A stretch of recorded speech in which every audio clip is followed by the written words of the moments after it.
Sanamente es una coproducción de CNN Chile con Fundaciones Rasmus y Grupo K.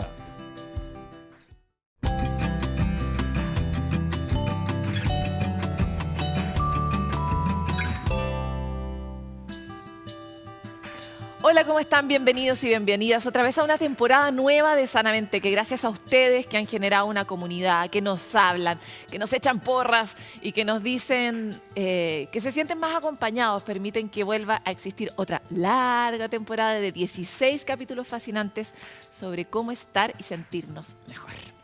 Hoy vamos a hablar de cosas que ya sabemos. Sabemos que el deporte nos hace bien, pero hay cosas que no sabemos de por qué nos hace bien el deporte, de qué manera nos permite de alguna forma tomar las riendas de nuestra vida y sobre todo de nuestra salud mental. También vamos a hablar sobre niñez y muchas otras cosas fascinantes que no les voy a adelantar para que se queden con nosotros en este capítulo que ahora comienza.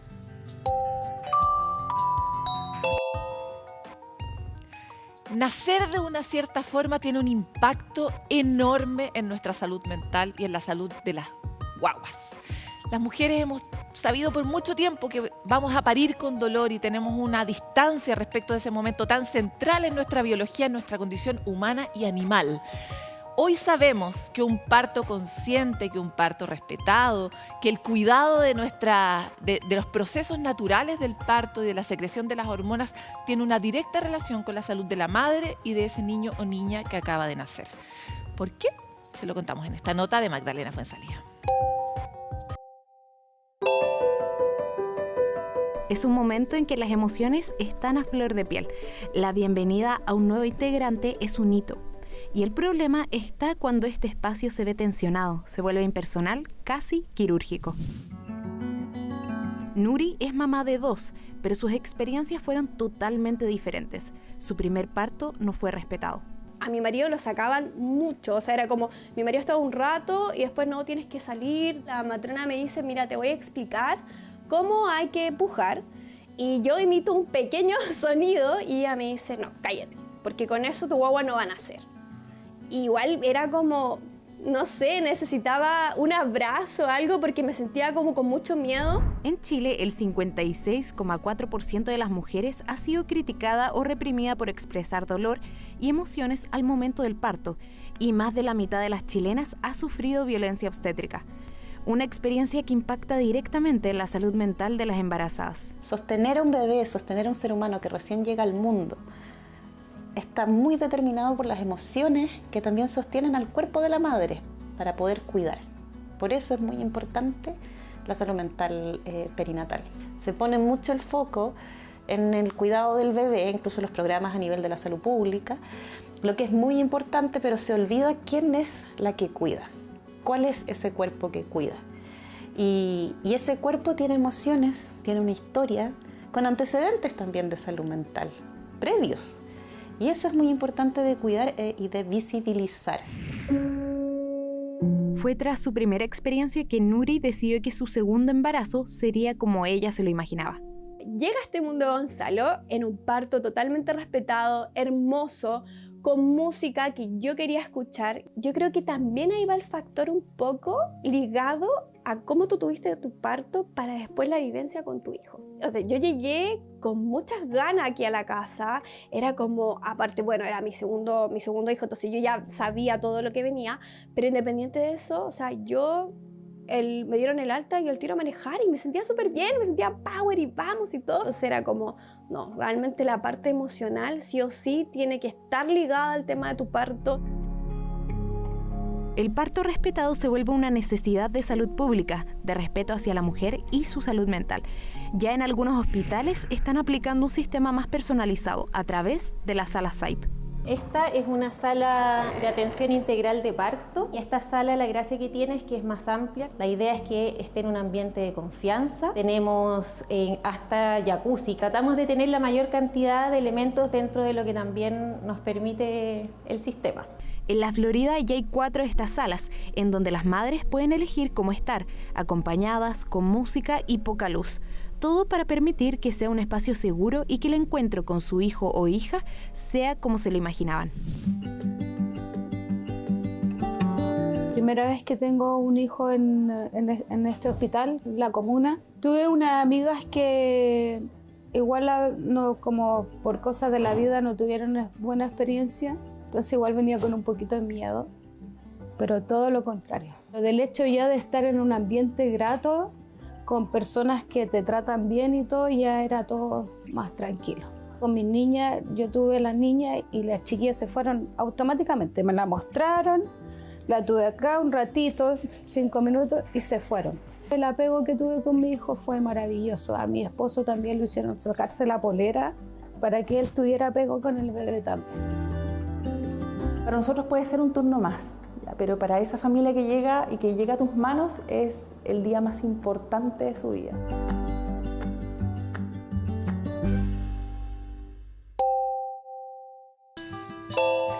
Luego de haber vivido una temporada completa de Sanamente, a estas alturas ya todos sabemos que estar bien pasa por una gestión activa de nuestra salud mental. ¿Qué podemos hacer para sentirnos mejor con nuestro cuerpo, con nuestra mente? ¿Cómo podemos ayudar a estar más sanos, a prevenir enfermedades de distinto tipo? Y en esa materia ya conocemos los beneficios que trae el deporte, pero hoy queremos ir un poco más allá. Y para conversar sobre este tema es que hoy estamos con Jennifer Hates, neurocientífica y directora del laboratorio Neurofit, que escribió un libro famoso que dice «Mueve tu cuerpo y sana tu mente». Jennifer, muchas gracias por acompañarnos en Sanamente. Muchas gracias por invitarme. Jennifer, quiero partir con un punto lógico, que es ¿por qué tenemos que ejercitarnos? Sé que a muchas personas no les gusta hacerlo, pero es tan esencial no solo para el cuerpo, sino también para la mente y el cerebro. El cerebro espera que nos movamos, al menos moderadamente, y sin eso no prospera como debería. Leí algunas entrevistas que diste anteriormente y decías que el cuerpo, la mente, trata de usar la menor energía posible. Así que cuando quieres hacer ejercicio debes pelear contra esa naturaleza eficiente que tenemos. ¿Es por eso que es tan difícil comenzar?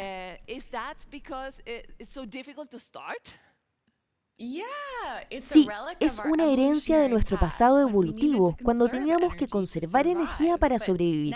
Actualmente no necesitamos hacer eso, pero el cerebro sí es cableado de esa forma, y entonces previene que nos movamos, va en contra de nosotros, creando todas estas excusas como, oh, quisiera tener tiempo para ejercitar, ¿no estás muy cansada? Y todos estos pensamientos negativos se pueden interponer en el camino de que hagamos la actividad física que necesitamos. Ahora intentemos entender mejor por qué es tan bueno que hagamos ejercicio.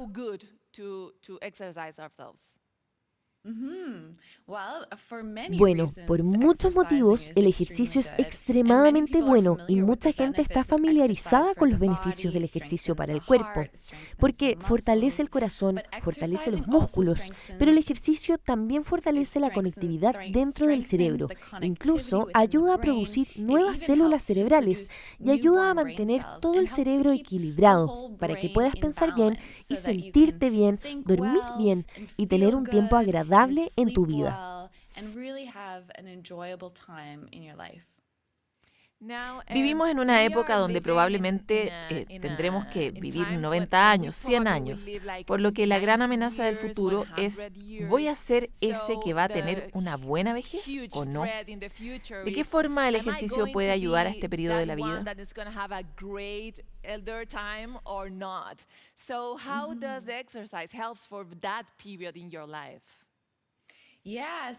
El ejercicio es extremadamente beneficioso para más adelante en la vida y nunca es tarde para partir.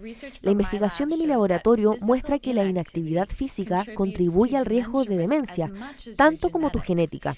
Por lo que tengo que decir, no puedes cambiar tus genes, pero puedes cambiar tu estilo de vida. ¿Y cómo cambiar tu estilo de vida? Bueno, puede ser tan simple como incorporar una caminata diaria a tu rutina. La consistencia es clave y mientras más joven joven comiences, mejor. Como dije, nunca es tarde para partir. La investigación de mi laboratorio muestra que las caminatas intermitentes mejoran tu memoria. ¿Qué son las caminatas por intervalo? Bueno, es una caminata normal, pero intermitente que sube el ritmo, caminando más rápido entre postes de luz o agregando cambios de nivel y altura. Esto ayuda a darle al cerebro la neuroplasticidad que necesita para prosperar. Entonces no es solo caminar, sino que cambiar la forma en que caminas de vez en cuando para que puedas provocar ese efecto de flexibilidad en la mente. Sí, ayuda a provocar la producción de factores neuroplásticos como el factor neurotrófico, derivado del cerebro llamado FNDC. Este actúa como un fertilizante para las células cerebrales. Las ayuda a crecer y florecer. Cuando tus células cerebrales están creciendo y floreciendo, tienes mejor memoria, puedes pensar más claramente y puedes hacer todas las actividades de tu vida diaria de una mejor forma. ¿Por qué la neuroplasticidad es algo importante para nosotros? Típicamente asociamos la neuroplasticidad con un infante en crecimiento que está explorando y aprendiendo mucho sobre el mundo, pero tenemos neuroplasticidad durante toda nuestra vida, incluso hasta la vejez. Solo tiende a disminuir un poco, pero podemos estimularla e incrementarla a través del ejercicio y la actividad física. La actividad física ha demostrado ser un estimulante potente de la neuroplasticidad para el cerebro, incluso hasta la vejez.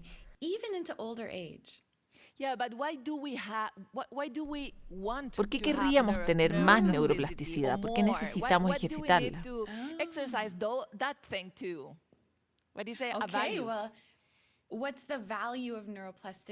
¿Cuál es el valor de la neuroplasticidad? Podemos hablar del valor de la neuroplasticidad en una región del cerebro llamada hipocampo, por ejemplo. El hipocampo es el centro de la memoria y es dañado por el Alzheimer. Esta es una de las regiones del cerebro que produce nuevas células cerebrales durante nuestra vida y el ejercicio estimula eso. Sin nuevas células cerebrales, ahí no puede formar nuevas memorias. Esto pasa con el Alzheimer. La gente con el Alzheimer y demencia no pueden formar nuevas memorias, podrían tener una conversación como la que estamos teniendo ahora mismo y 5 minutos después no la podrían recordar. La razón por la cual no la podrían recordar es porque no pueden formar esa memoria, no tienen esas células nuevas ni la neuroplasticidad necesaria para formar esa nueva memoria. Por eso la neuroplasticidad es tan importante. Super important, but for common people like me, it's not that obvious that neuroplasticity is something that I really need. Sí, muy importante, pero para gente común como yo, no es tan obvio que la neuroplasticidad sea algo que realmente necesitamos. Por eso, me gustaría conocer tu explicación.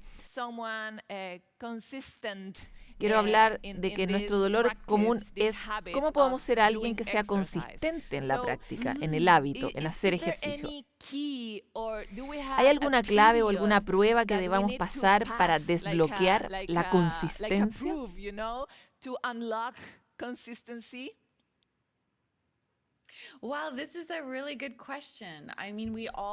Esta es una muy buena pregunta. Siempre tendremos esa inercia que nos previene de ser activos y esto está construido en el cerebro. Ese vestigio de nuestro pasado evolutivo. Hay cosas que podemos hacer para superar esto y hacer las cosas más fáciles para nosotros. Algo simple que puedes hacer es marcarlo en tu calendario. Haz un espacio para ello antes de tiempo, para que sepas que de 1 p.m. a 2 p.m. vas a hacer tu ejercicio. Después, escoge ejercicios que te gusten hacer.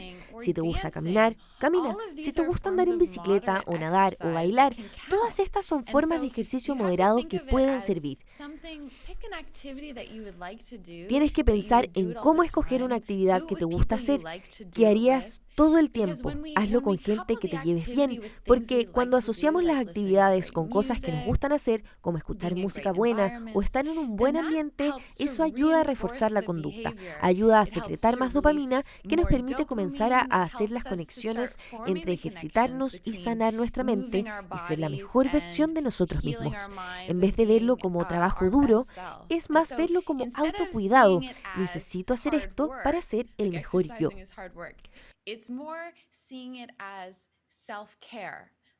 I need to do this to be my best self. O entretenimiento, que también conecta todo, la serotonina, la dopamina y todo eso. He leído, y no sé si es verdad, que si pasas 21 días, si intentas hacer un gran esfuerzo durante ese periodo, entonces el cerebro entiende algo y genera un hábito. Tenemos esa ventana de tiempo para el hábito. ¿Existe esa ventana que uno pueda alcanzar para que el hábito sea más fácil?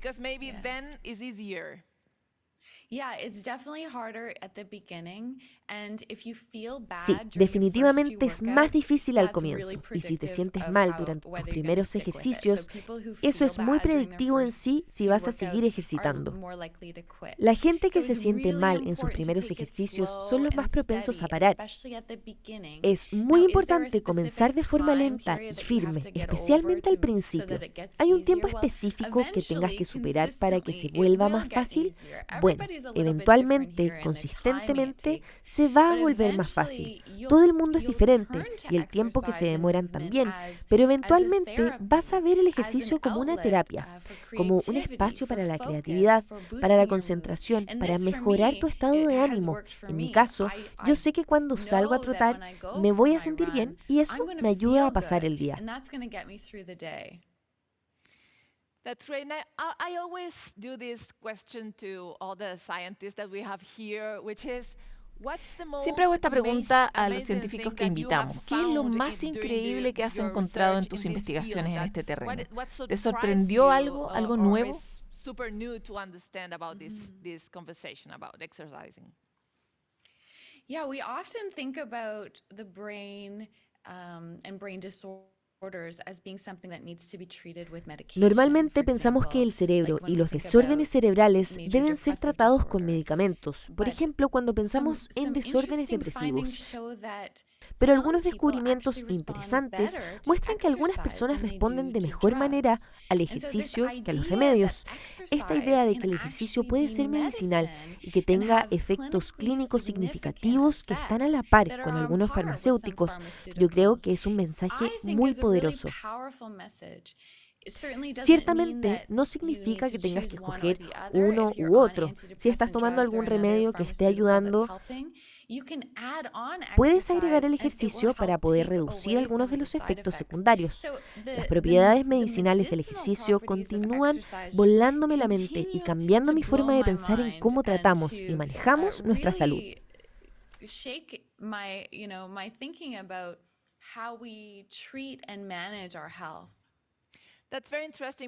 Es muy interesante porque nacimos en una época en la que estábamos muy asustados de lo que teníamos en nuestros genes. Era como el destino. Vas a morir de diabetes, vas a tener lo que tu padre tiene. Pero hoy la medicina nos ha mostrado que podemos moldear nuestro cuerpo y dar una nueva forma a nuestra biología. ¿Qué piensas de esto? ¿Y qué le dirías a la gente que te está escuchando y se siente mal por tener, por ejemplo, depresión o ansiedad?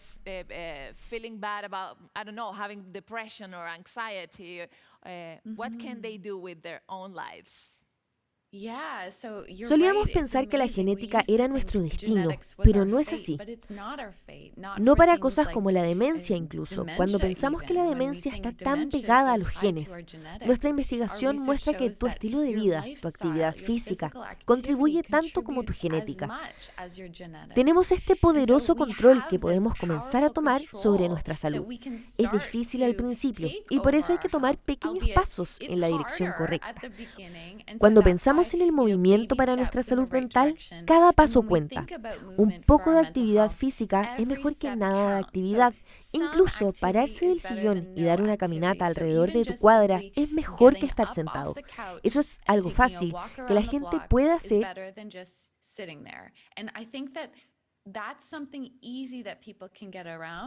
Y después pueden empezar a agregar otros elementos gradualmente y comenzar a agregarlos a tu estilo de vida como algo que haces consistentemente. Se convierte en parte de tu identidad. Yo camino, yo troto, yo ando en bicicleta. Es parte de quién eres y será parte de quién seas por siempre. Jennifer, es muy interesante lo que dices. ¿Son los pequeños pasos en este terreno útiles? Si digo, no puedo hacer ejercicio todos los días o 3 veces a la semana, pero puedo hacerlo una vez a la semana. ¿Sirve eso desde el punto de vista científico?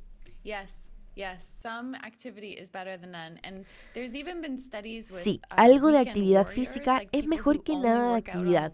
Incluso hay estudios sobre los guerreros de fin de semana, gente que solo hace ejercicio los fines de semana y ellos tienen el beneficio significativo solo por ser activos. Algunas de las recomendaciones, especialmente aquellas que apuntan al ejercicio para el bienestar del cerebro y la prevención de la demencia, son que debes hacer ejercicio tan frecuente como tú puedas. Un poco es mejor que nada, realmente lo es. Hay una genial investigación sobre ejercicio para la depresión. Lo que mostraron es una curva hermosa, donde la curva estaba en un punto más alto cuando se era totalmente sedentario y bajaba inmediatamente apenas se hacía un poco de movimiento. Esa es la clave. Un poco es mejor que nada. Si no puedes un día, está bien, sigue intentando. La recompensa será grande. Muchas gracias, Jennifer. Definitivamente yo seré una de esas de poco es mejor que nada. Lo intentaré una vez a la semana. Muchas gracias por la entrevista y por estar con nosotros en Sanamente. Muchas gracias. El efecto del ejercicio es tan grande, tiene tantos impactos en tantos niveles, que a veces a uno le parece que fuera como esta cosa que como, sí, pero siéntete mejor, bueno, haz ejercicio. Y la verdad es que por donde lo miremos, el ejercicio tiene efectos en una mejor salud mental, en una mejor salud física, previniendo una vejez en mejor calidad, las enfermedades crónicas y tanto más. Pero esto de poder darle forma a nuestro cerebro, de la misma manera que podemos darle forma a nuestra vida y que esa posibilidad esté en nosotros, es algo que si bien puede ser difícil, también es esperanzador. Nosotros vamos a una pausa y volvemos con más.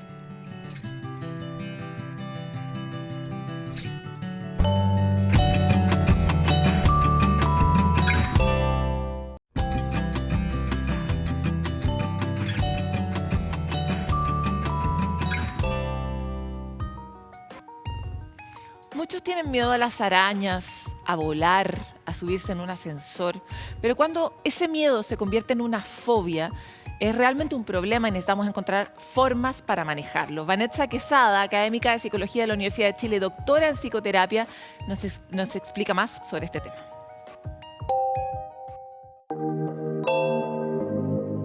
La mayor parte de los trastornos relacionados con la ansiedad tienen una base en el aprendizaje asociativo. En la fobia específica o en el trastorno de ansiedad fóbica, el miedo específico es a un objeto o una situación. Puedes desarrollar una fobia a través de la experiencia directa, puedes también aprender de manera vicaria, es decir, a través de la reacción que los otros tienen ante las situaciones y también a través de la instrucción, es decir, podemos adquirir una fobia porque nos dicen que ciertas situaciones son peligrosas. De las reacciones conductuales propias del miedo nos encontramos entonces con la evitación de los eventos u objetos que producen miedo, el escape de esas situaciones, también el congelamiento ante esas situaciones y a veces la lucha. La aparición de miedos pueden prevenirse. Si tú te acercas a ese objeto progresivamente y tienes encuentros agradables, entonces es poco probable que una experiencia aversiva con ese objeto te haga desarrollar un miedo patológico o una fobia. El tratamiento por excelencia para las fobias específicas es la terapia de exposición. Tengo que aprender que ese objeto no es peligroso para siempre, sino que lo fue en un determinado momento. Y para eso tengo que enfrentarme a esta situación y comprobar que en realidad esta situación no trae consigo el peligro. Vivir con una cuota de miedo a veces es necesario, es importante y es adaptativo. Pero lo importante es que eso no nos prive de hacer las cosas que nos importan y las cosas que consideramos valiosas, como compartir con otras personas, salir, etc. consumo de alcohol y drogas en escolares de las comunas de Colina, Lo Barnechea, Peñalolén y Renca bajó, luego de que se implementó un novedoso modelo islandés para la prevención justamente del consumo de estas sustancias entre jóvenes. ¿De qué se trata y cómo lo podemos replicar en otros lugares? Se lo contamos en este informe. Recuerdo que en 2019 ellos hacían talleres aquí. Venían a hacernos talleres sobre nuestra autoestima, nos ayudaban no solo contra la prevención de drogas, sino que nos ayudaban como personas, como alumnos o adolescentes. La experiencia proviene de uno de los países con mejor calidad de vida en el mundo. Planet Youth es una iniciativa de origen islandés que busca proteger la adolescencia y prevenir el consumo de alcohol y drogas en jóvenes. Investigadores chilenos quisieron conocer si sus resultados podrían funcionar en nuestro país. Por eso, desde 2018, el modelo se aplica en 4 comunas de la región metropolitana y los datos de su tercera evaluación son alentadores. Si en 2018 la ingesta de alcohol llegaba al 79%, en el año 2022 bajó a un 69%. Hay una disminución significativa de los consumos de alcohol, tabaco y marihuana. La clave es generar ambientes protectores que promuevan una vida saludable. Bajo el nombre de Fuerza Joven, Renca adaptó los talleres, charlas y diversas actividades a la realidad de colegios de la comuna, lo que ha traído buenos resultados. Si en 2018 el 54% de los niños y niñas afirmaba haber consumido cigarrillos, esa cifra disminuyó a un 30% en el año 2022. En relación a la marihuana, en 2018 el 38% de los encuestados lo había hecho y en el año 2022 solo el 22%. Lo que nos llamó más la atención de este modelo, del modelo islandés, y esto lo conversamos con el alcalde de Reykjavik, era que esto no se trata de trasladar la responsabilidad del consumo a los niños y a las niñas, ¿no? La verdadera pregunta es qué hacemos los adultos para generar las condiciones para que niños y niñas puedan tener una cantidad importante de actividades que les permita no seguir la ruta de las drogas. Entonces, a través de estos recreos preventivos y estos juegos que nos traen, van aprendiendo a darle más sentido a la vida y van teniendo otra opción de ocupación del tiempo libre. El tiempo libre es fundamental que lo ocupen, pero sanamente.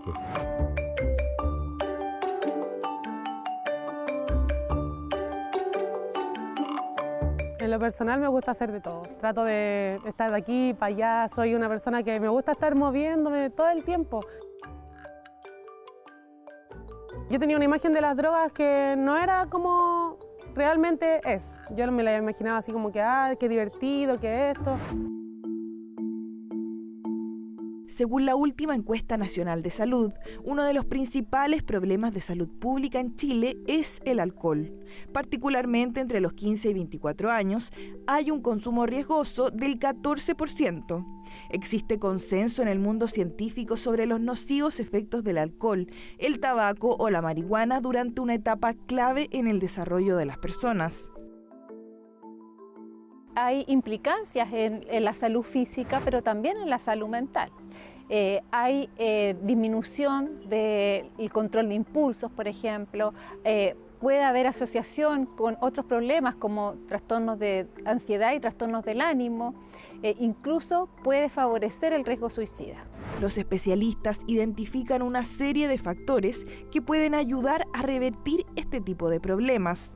Los 3 pilares podríamos decir que son la información, prevención basada en datos locales, involucrando a la comunidad y generando un cambio ambiental. También es importante el trabajo con la familia y ahí un gran componente es el compromiso que hacen los padres acerca de favorecer que los jóvenes tengan una comunicación con ellos también y entre ellos, entre los padres, conocer quiénes son los amigos. Un modelo pionero en Chile que podría ser adaptado a una mayor población o en programas especiales y de educación que busquen mejorar la calidad de vida en este importante grupo etario. Llega este momento en que compartimos con ustedes links, datos, teléfonos, herramientas que nos permitan a todos estar mejor.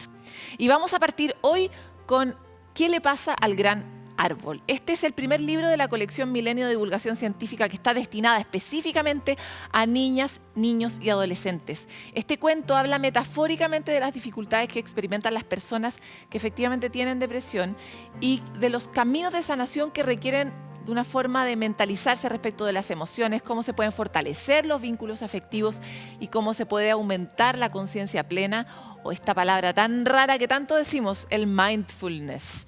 La historia permite reflexionar con niños, niñas y adolescentes respecto de cómo su personaje principal transita desde su depresión y soledad hacia una conexión emocional con los demás, descubriendo una nueva manera de convivencia basada en la empatía y en los vínculos sociales. Este libro está disponible en formato impreso en librerías de todo Chile, pero también en plataformas de Marketplace. También se puede encontrar en formato digital en Amazon, Google Play, Kaboo, eBooks Patagonia y en el sitio web de Catalonia.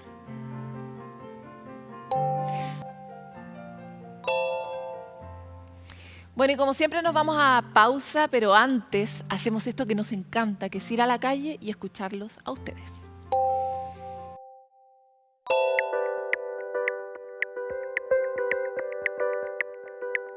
Lo importante, bajo cualquier circunstancia que vivas, lo importante es acumular la alegría, siempre tener en aquello del bien, compartir todos tus sentimientos respecto a tu familia esté contenta contigo bajo cualquier circunstancia. Y más que nada, importante en la vida es mirar siempre adelante, no pensar en lo que pasó, lo que va a pasar, no, siempre con esa puntualidad en la vida de luchar y seguir luchando, que todo llega a poco, si no es la carrera. Yo a veces veo muchas personas acá con una desesperación totalmente, y al final llegamos todos igual, quizás 5 minutos más tarde, pero igual llegamos, pero llegar es importante, alegre y feliz.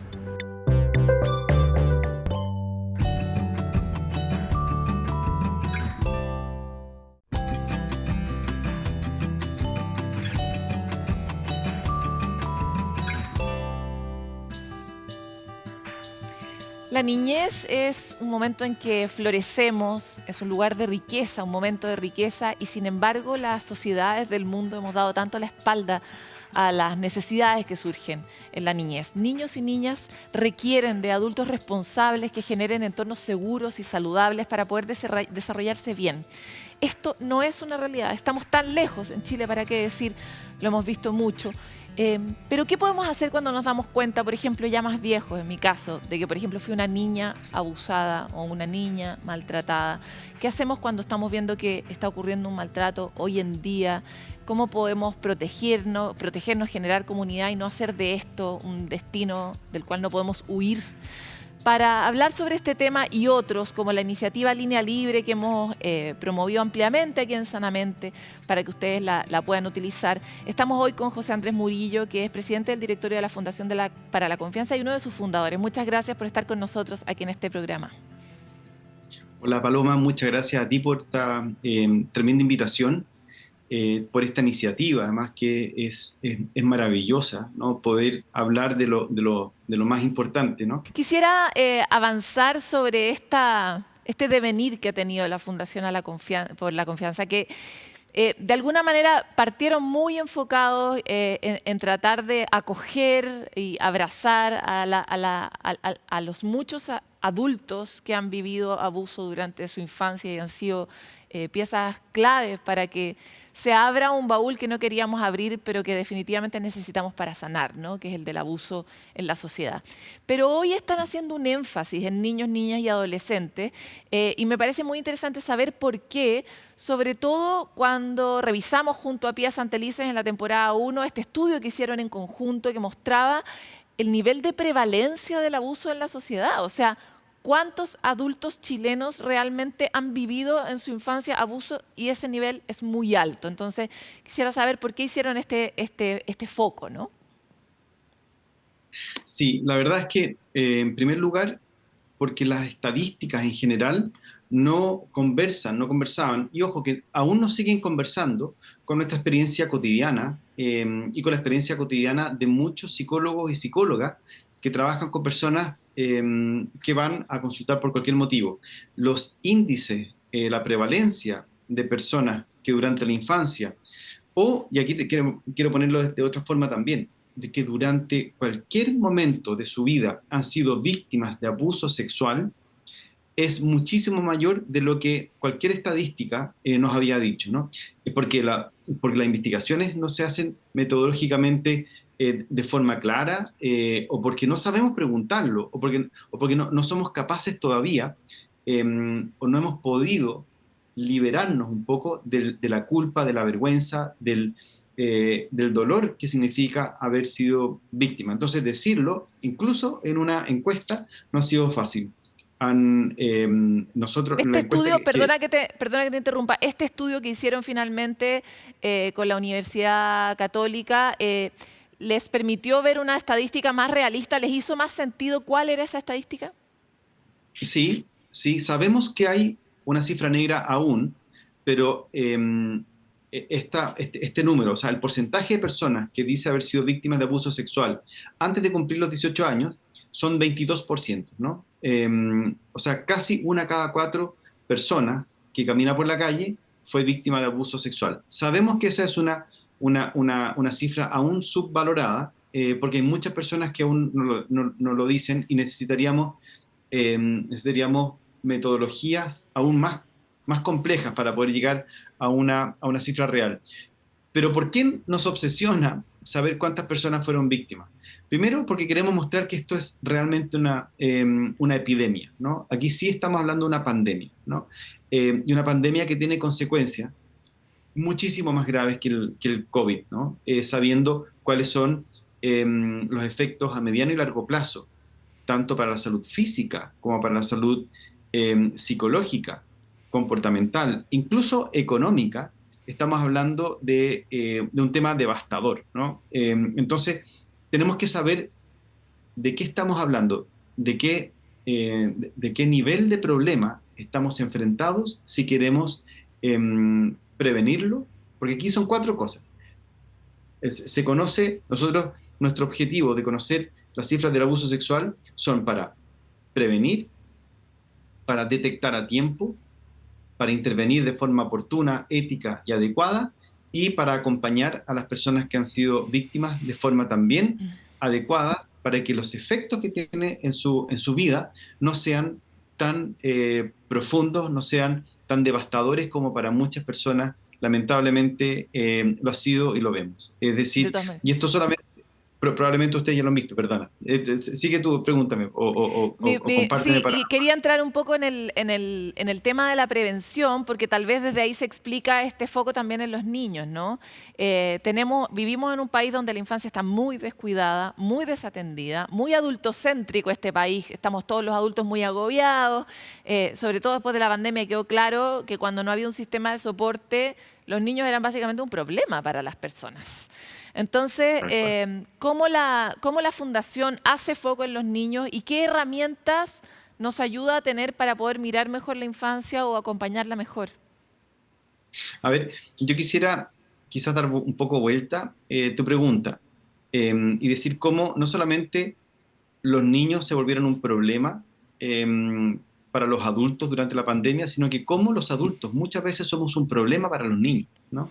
Y acá no se trata solamente, y esto voy más allá todavía, ¿no? Es que esto no se trata solamente de un derecho de los niños a participar, a vivir una vida libre de abuso, de maltrato, de un abuso de ambientes y relaciones de cuidado y buen trato, sino también como para los adultos es un derecho que los niños puedan vivir ese tipo de vida, ¿no? Para nosotros los adultos vivimos mucho mejor también gracias a la visión de la niñez, gracias a lo que ellos nos aportan en nuestra vida cotidiana, gracias a todos sabemos lo que pasa en una familia, en un papá, en una mamá, cuando un niño lo está pasando mal, ¿no? Todo se desequilibra, todo se va todo se va a la punta del cerro muchas veces, ¿no? Nuestra salud mental, nuestra salud económica, nuestra salud social, todo, solamente estamos pensando en eso. O sea, para nosotros también sería un tremendo salto que los niños pudieran ejercer el derecho a una vida libre de maltrato, una vida de cuidado, una vida de bienestar integral. Y además ellos nos entregan una visión que nosotros hemos perdido, ¿no? Yo creo que aquí muchos de los clichés un poco que algunas personas consideran romanticones, ¿no?, de la infancia, yo creo que son muy importantes. Tenemos que volver a una visión de la infancia. O sea, el emplazamiento, la interpelación que hacen los niños del mundo respecto al mundo adulto y que nosotros cotidianamente acallamos, cotidianamente nosotros consideramos como no importante, como cosas de niño. La verdad es que deberíamos volver a plantear, porque ponen en cuestión realmente cosas que nosotros creemos que son tan importantes y no lo son, ¿no? Cuando los niños nos preguntan por qué vas al trabajo, cuando nos hacen un montón de preguntas para las cuales nosotros quizás no tenemos respuesta y decimos son preguntas de niños, cuando ellos quieren opinar de política. Incluso niños chicos, ¿no?, de 10, 11 años, tienen una respuesta, tienen una visión que la verdad es que considero muchísimo más interesante que la gran mayoría de las visiones de los adultos. Uf, y escucharlas. Estamos muy de acuerdo en eso, sobre todo con lo que vemos de los adultos, ¿no? En lo que se muestra en la tele de los adultos es una perspectiva muy triste. Me parece muy interesante el cambio de foco que hiciste, porque de hecho mi pregunta era adultocéntrica. ¿Qué hay que recuperar de la infancia? No solo esta perspectiva sobre las nuevas preguntas. ¿Qué reflexiones te ha traído a ti, que además eres filósofo, esta visión sobre cómo los ojos de niño podrían eventualmente también cambiar el mundo en el que estamos? Sí, mira, yo hice un doctorado en filosofía, hice un máster en filosofía, pero lo que más aprendí fue cuando me dediqué a la filosofía para niños, ¿no? Y que es una metodología maravillosa que inventó un filósofo norteamericano que se llama Matthew Lipman, y que creó toda una metodología que se basa en aprender a hacer y enfrentar preguntas, ¿no? Porque pareciera que, sobre todo en la educación escolar, academicista, que se basa en una especie de pregunta-respuesta cerrada en sí misma, se nos olvidó el sentido de una pregunta, ¿no? Y no tenemos idea lo que es hacer una pregunta. Imagínate lo difícil de hacer una pregunta, ¿no? He visto poco a poco personas que se dedican semestres completos o años completos en metodologías de la investigación a saber qué es una buena pregunta, ¿no? Una pregunta, y una pregunta no es por lo que va a traer como respuesta, ¿no?, sino por todo el movimiento que significa poner en cuestión algo que nosotros habíamos normalizado, ¿no? Normalización de relaciones abusivas, normalización de cuantificación de la vida, de normalización de lo que pareciera que es el sentido de vida de una persona, que es nacer, ir al colegio, trabajar, reproducirse y morir, ¿no? Me acuerdo que veía de chico Snoopy y me parecía que Snoopy, Mafalda, ¿no?, son para mí fuentes filosóficas tan importantes como pueden ser Kant o pueden ser Heidegger, que pareciera que por hablar con un lenguaje adulto están diciendo cosas filosóficas, realmente filosóficas, ¿no? Pero en verdad yo creo que volver a la niñez y volver a darle un lugar en la visión filosófica para las soluciones, además, cotidianas, creo que es muy importante. Y una de las anécdotas que a mí me gustan es cómo se creó la Convención Internacional sobre los Derechos de la Niñez, y que se comenzó a discutir el año 78 cuando el gobierno polaco pidió que se hiciera en memoria a un gran pediatra, médico y además un activista por los derechos de los niños que había en Polonia. Y la discusión, evidentemente, habían estos dos bloques en esta época, entre el 78 y el 90 habían estos dos bloques que competían como visiones excluyentes, y la verdad es que lo que hace la convención es integrar estas dos visiones en una, ¿no? Que por un lado está, por ejemplo, todos los derechos sociales, culturales, sociales, culturales y económicos de los niños, es decir, poder tener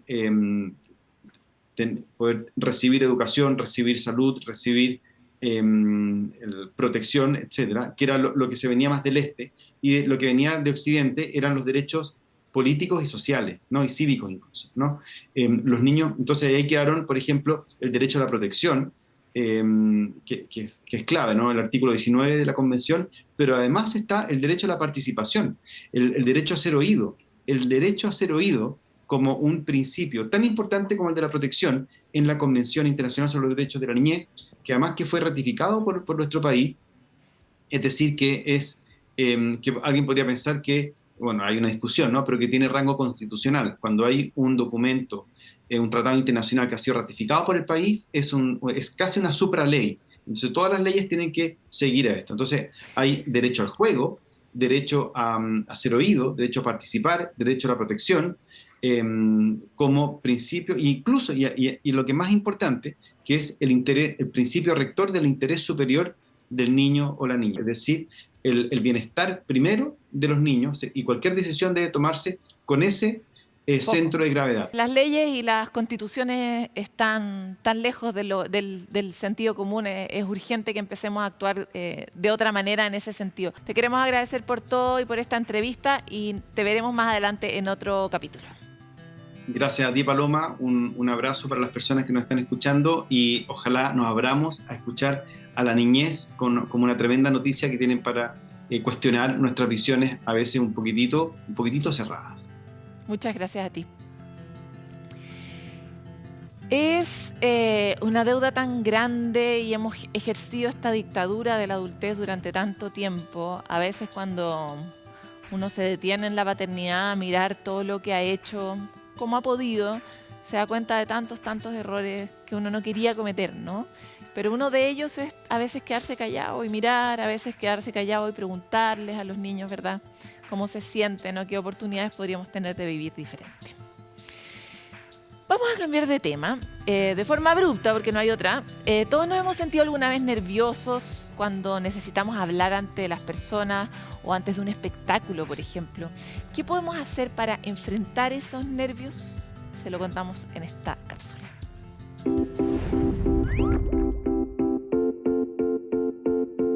Te tiemblan las manos. Sientes como tu corazón late a toda velocidad.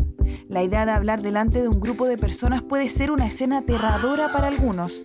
Esto ocurre porque estás teniendo una descarga de adrenalina, un neurotransmisor que hace que el sistema nervioso se active cuando te sientes en peligro y experimentes este tipo de síntomas.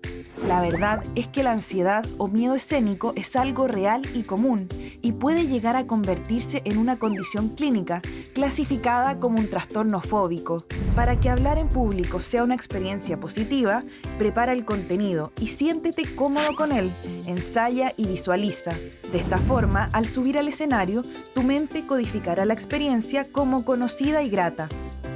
También puedes sacudir tu cuerpo para soltar la energía sobrante de manos y piernas, respirar profundo e imitar la pose de un superhéroe durante 2 minutos. Así podrás calmar tu cuerpo y mente, disfrutar del momento y entregarte al público.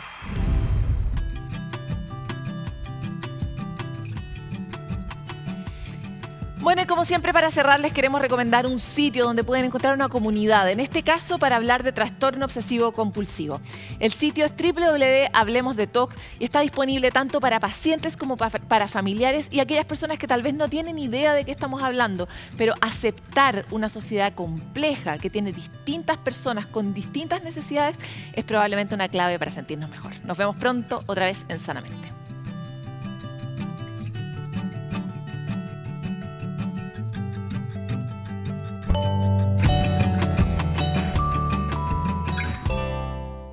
Sanamente es una coproducción de CNN Chile con Fundaciones Rasmus y Grupo K.